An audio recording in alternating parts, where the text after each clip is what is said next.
Hello guys, welcome back to another video. इस वीडियो में मैं आपको जीके के मोस्ट इम्पोर्टेंट क्वेश्चंस कराऊंगा विद इम्पोर्टेंट पॉइंट्स के साथ। आपको पता है जीके के क्वेश्चंस मोस्टली सभी गवर्नमेंट एग्जाम्स में पूछे जाते हैं। तो चलिए हम स्टार्ट करते हैं। क्वेश्चन नंबर फर्स्ट से। Global fire power GFP index 2025 में भारत की रैंक क्या है? तो इसका राइट आंसर हो जाएगा ऑप्शन डी। भारत की जो GFP इंडेक्स में रैंक थी वो थी चौथी रैंक थी। ओके, इंपॉर्टेंट पॉइंट्स देख लेते हैं। ग्लोबल फायर पावर इंडेक्स 2025 में भारत चौथे स्थान पर है। यह रैंकिंग 60 से अधिक मानकों जैसे जनसंख्या, रक्षा बजट, लॉजिस्टिक्स और तकनीकी के आधार पर तय होती है। अमेरिका पहले, रूस दूसरे और चीन तीसरे स्थान पर है। भारत आत्मनिर्भर भारत और स्वदेशी रक्षा परियोजनाओं जैसे तेजस MK1A, अरिहंत, पनडुब्बी और ब्रह्मोस अपग्रेड पर जोर दे रहा है। नेक्स्ट क्वेश्चन की तरफ बढ़ते हैं। क्वेश्चन नंबर सेकंड बोल रहा है 6वें राष्ट्रीय जल पुरस्कार 2024 की सर्वश्रेष्ठ राज्य श्रेणी में किस राज्य ने पहला स्थान प्राप्त किया? तो इसका राइट आंसर हो जाएगा ऑप्शन बी, महाराष्ट्र था जिसने अपना पहला स्थान प्राप्त किया। ओके, महाराष्ट्र ने 6वें राष्ट्रीय जल पुरस्कार 2024 की सर्वश्रेष्ठ राज्य श्रेणी में पहला स्थान हासिल किया। यह पुरस्कार जल शक्ति मंत्री CR पाटिल द्वारा घोषित किए गए। गुजरात और हरियाणा को क्रमशः दूसरे और तीसरे स्थान मिला। दूसरा और तीसरा स्थान किसको मिला? गुजरात और हरियाणा को। ओके, इस वर्ष 10 श्रेणियों में कुल 46 विजेताओं का चयन हुआ। ये पुरस्कार 2018 में जल संसाधन विभाग द्वारा शुरू किए गए थे। ओके, तो आप देख सकते हैं कि ये क्वेश्चन कुछ और है, ठीक है, लेकिन इससे रिलेटेड क्वेश्चंस और भी बन रहे हैं, ठीक है। जैसे कि दूसरा स्थान किसको प्राप्त हुआ था? गुजरात को, और हरियाणा को तीसरा स्थान प्राप्त हुआ था, ठीक है। और पुरस्कार जो दिया गया था वो जल शक्ति CR पाटिल द्वारा घोषित किए गए थे। तो ये आपके लिए बहुत इंपॉर्टेंट क्वेश्चन है, यानी कि क्वेश्चन एक है बट इसके अंदर 3 या 4 क्वेश्चन आ जाते हैं। नेक्स्ट क्वेश्चन की तरफ बढ़ते हैं। क्वेश्चन नंबर थर्ड बोल रहा है अक्षर महोत्सव 2025 कहाँ आयोजित किया गया था? तो इसका राइट आंसर हो जाएगा ऑप्शन बी, न्यू दिल्ली में। ओके, अक्षर महोत्सव 2025 14 से 16 नवंबर तक राष्ट्रीय संग्रहालय न्यू दिल्ली में मनाया गया। इसका उद्देश्य भारत की लिपि, विरासत और उत्सव मनाना था। इसे संस्कृत मंत्रालय और द कॉलीग्राफी फाउंडेशन ने अक्षर संस्कृति थीम के तहत आयोजित किया। इसमें 100 से अधिक समकालीन सुलेखें, कृतियां और दुर्लभ पांडुलिपियां प्रदर्शित की गईं, जिससे हस्तलिखित परंपराओं को आधुनिकता से जोड़ने का संदेश मिला। क्वेश्चन नंबर 4 की तरफ बढ़ते हैं। क्वेश्चन नंबर 4 क्या कह रहा है? तटीय सुरक्षा अभ्यास सागर कवच किन राज्यों में आयोजित किया गया था? तो इसका राइट आंसर हो जाएगा ऑप्शन बी, महाराष्ट्र और गोवा में, ठीक है। इंपॉर्टेंट पॉइंट्स देखेंगे। भारतीय तट रक्षक बल ने 19-20 नवंबर 2025 को महाराष्ट्र और गोवा के तट पर सागर कवच 02/25 अभ्यास आयोजित किया। जो दिवसीय अभ्यास में 6000 से अधिक कर्मियों और 115 से ज़्यादा समुद्री व हवाई संसाधन शामिल हुए।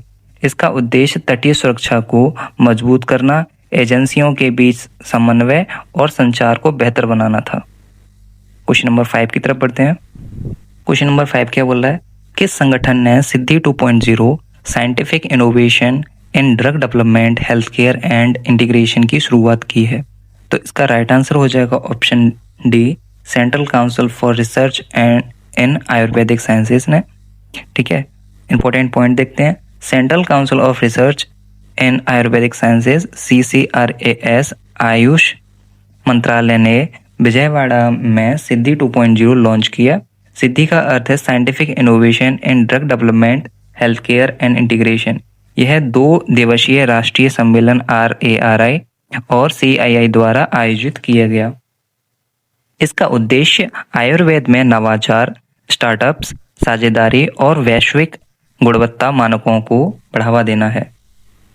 ओके, नेक्स्ट क्वेश्चन की तरफ बढ़ते हैं। क्वेश्चन नंबर 6, कैंसर के निदान और उपचार को आणविक स्तर पर बेहतर बनाने के लिए ऑन्कोमार्क एआई मॉडल किस संस्थान ने मिलकर विकसित किया है? तो इसका राइट आंसर हो जाएगा option B, S N Bose, National Centre of Basic Sciences and Ashoka university.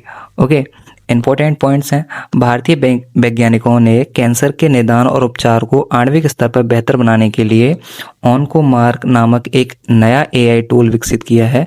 इसे S N Bose, National Centre of Basic Sciences and और अशोक यूनिवर्सिटी ने विज्ञान और प्रौद्योगिकी विभाग के तहत मिलकर बनाया। यह मॉडल 14 प्रकार के कैंसर की 3.1 मिलियन की कोशिकाओं पर प्रशिक्षित हुआ और 99% से अधिक सटीकता हासिल की।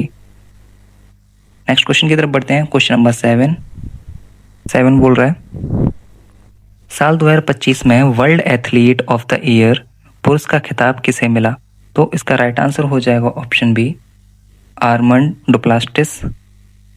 ओके, इंपॉर्टेंट पॉइंट है, 2025 में वर्ल्ड एथलेटिक्स और अवार्ड्स में आर्मंड डुप्लास्टिस स्वीडन, जो कि स्वीडन के हैं, और सिडनी मैकलॉफ्लिन लेब्रॉन अमेरिका से हैं, जो को world athlete of the year चुना गया।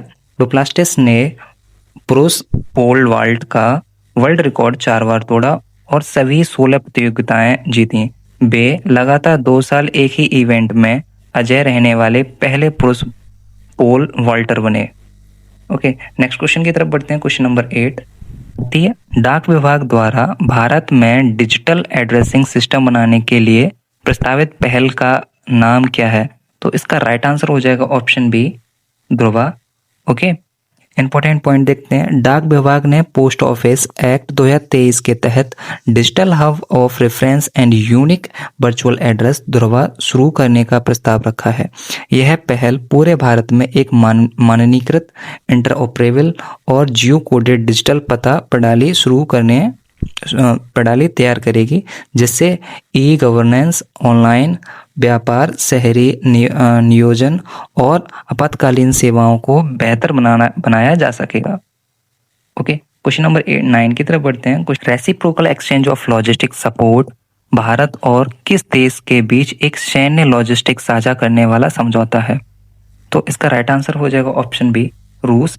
ठीक है, इंपॉर्टेंट पॉइंट देखेंगे हम। रूस ने हाल ही में भारत के साथ reciprocal exchange of logistic support समझौते पर पुष्टि की है।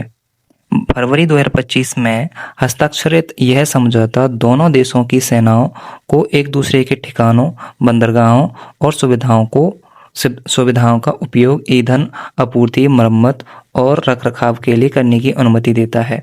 इससे सैन्य सहयोग और भारत की आर्कटिक क्षेत्र तक पहुंच मजबूत होती है। क्वेश्चन नंबर 10 की तरफ बढ़ते हैं हम लोग। क्वेश्चन नंबर 10 बोल रहा है हमारा, ई जागृति प्लेटफॉर्म किस मंत्रालय की पहल है? तो इसका राइट आंसर हो जाएगा ऑप्शन सी, उपभोक्ता मामले, खाद्य और सार्वजनिक वितरण मंत्रालय। ओके, इंपॉर्टेंट पॉइंट देखेंगे हम। ई जागृति प्लेटफॉर्म उपभोक्ता मामले, खाद्य और सार्वजनिक वितरण मंत्रालय की एक प्रमुख पहल है, जिसे 1 जनवरी 2025 को शुरू किया गया था। हाल ही में इसके उपभोक्ता 2 लाख पार कर चुके हैं। यह प्लेटफॉर्म उपभोक्ता विवाद निपटारे को पूरी तरह डिजिटल, तेज, सरल और किफ़ायती बनाता है।